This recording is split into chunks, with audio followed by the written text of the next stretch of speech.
Regardez ce dua, ce verset il est ajib, il est extraordinaire. Et malheureusement nous les jeunes, Wallahi, illa man rahim Allah, sauf ceux à qui Allah Azza wa Jalla fait miséricorde, beaucoup d'entre nous, on est négligents avec nos parents. Et je dis beaucoup d'entre nous les pratiquants, beaucoup d'entre nous les jeunes, qui sommes soi-disant attachés à la sunna, qui faisons des efforts pour nous attacher à la religion, beaucoup d'entre nous, Wallahi, notre comportement, il a été influencé par la vie en Occident, et Wallahi, notre comportement, à bien des égards, il est loin du comportement qu'Allah Azza wa Jalla nous a demandé. Allah, il nous interdit de faire de dire la moindre phrase. Le moindre mot, fi, ça n'a aucun sens. Ça n'a pas de sens. Fi, c'est une onomatopée. C'est un son. C'est un mot qui est composé de 2 lettres. C'est le mot le plus petit en arabe. C'est pour vous dire que si tu n'as pas le droit de faire à ton père, celui qui fait des phrases entières et qui lui dit tu m'as jamais rien appris, tu m'as jamais rien donné, et qui se plaint, ça c'est encore pire. Regardez à travers ce dua, on retrouve la miséricorde. Ceux qui bénéficient, qui doivent bénéficier de notre bon comportement et de notre miséricorde, ce sont nos parents en premier, notre père et notre mère. C'est eux qui doivent profiter en premier. Nous aujourd'hui avec les frères, on est masha'Allah. Un frère il te dit viens emmène-moi à Anvers, tout de suite tu l'emmènes à Anvers. Emmène-moi à Bruxelles, tu l'emmènes tout de suite. Par contre ton père il te dit viens me rendre un service, tu lui dis j'ai pas le temps, ya abi, demain, après-demain. On n'est pas disponible pour nos parents, subhanallah. Regardez ce dua. Oh Allah, fais leur miséricorde comme ils m'ont élevé tout petit, subhanallah. Quand tu auras des enfants, tu vas comprendre, subhanallah. Quand ton fils il pleure la nuit, les parents ils dorment pas, peuvent pas dormir, subhanallah. Au moindre bruit de l'enfant, il se réveille. Les parents ils sont capables de se priver pour donner à leurs enfants. Ton père, combien de nos parents ils se sont levés, subhanallah, à 5 heures du matin, à 4 heures du matin, ils ont fait même 2 travails, exprès pour pouvoir nous donner ce qu'eux ils n'ont pas reçu, exprès pour nous acheter des chaussures Nike ou nous acheter de la marque, pour nous donner ce qu'eux ils n'ont pas connu dans leur enfance, eux qui sont venus à 13 ans ou 14 ans en France. Et nous, subhanallah, on n'est même pas capable de leur rendre tout ça. On doit être miséricordieux avec nos parents. On doit les aimer, leur montrer de l'amour. Quand ils sont vieux, on doit être auprès d'eux, leur accorder du temps. Mais nous, quand on est marié, on préfère notre femme, on préfère nos enfants. Même le point où certains, si sa femme va se disputer avec ses parents, il va toujours prendre le parti de sa femme, subhanallah. Il va faire des cadeaux à sa femme, mais jamais à sa mère. Il va emmener sa femme, il va jamais emmener sa mère. Pourquoi est-ce qu'on est comme ça? Parce que notre cœur, il est devenu dur. Al-Hassan al-Basri, rahimahullah, le jour où sa mère, elle est décédée, il pleurait. On lui dit, ya Hassan, t'es un imam. T'es un imam et tu pleures.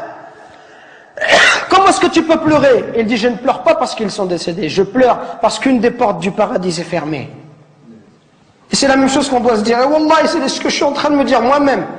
Qu'on parle, conférence après conférence, khutbah après khutbah, et on dit comportez-vous bien, comportez-vous bien. Et Wallah, on est insouciant avec nos parents. Jusqu'au jour où nos parents vont mourir, et là on dira subhanallah, j'aurais voulu faire le bien, j'aurais voulu rester auprès d'eux, j'aurais voulu les accompagner, j'aurais voulu les consoler, j'aurais voulu les aider comme ils m'ont aidé, leur donner comme ils m'ont donné, patienter avec eux comme ils ont patienté avec moi.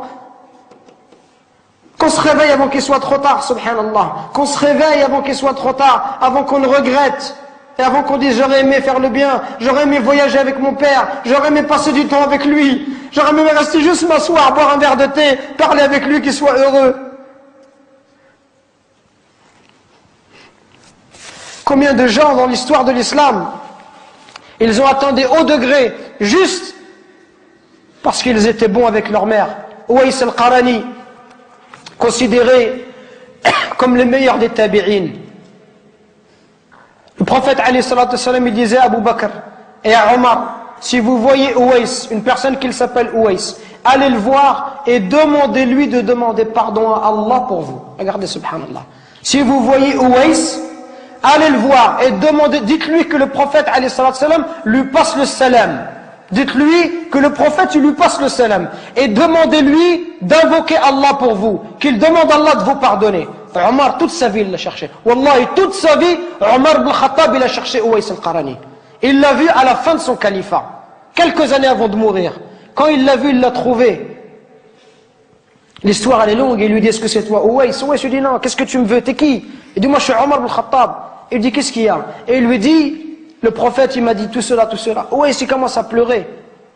Il lui dit, pourquoi il a dit ça? Qu'est-ce que j'ai fait? Et il lui dit, le prophète, il nous a dit, Si on te voit que tu demandes pardon à Allah, et que tu avais la peste et que tu as été guéri, excepté la taille d'une pièce dans ton dos, parce que tu avais une mère et que tu as été bon envers elle. Uwais al-Qarani, à l'époque du prophète, il était croyant. Il n'est pas parti voir le prophète, il ne s'est pas déplacé. Pourquoi? Parce qu'il avait une mère, il ne voulait pas l'abandonner. Il voulait rester avec sa mère, subhanallah. Regardez, il voulait rester avec sa mère, il ne voulait pas la laisser toute seule.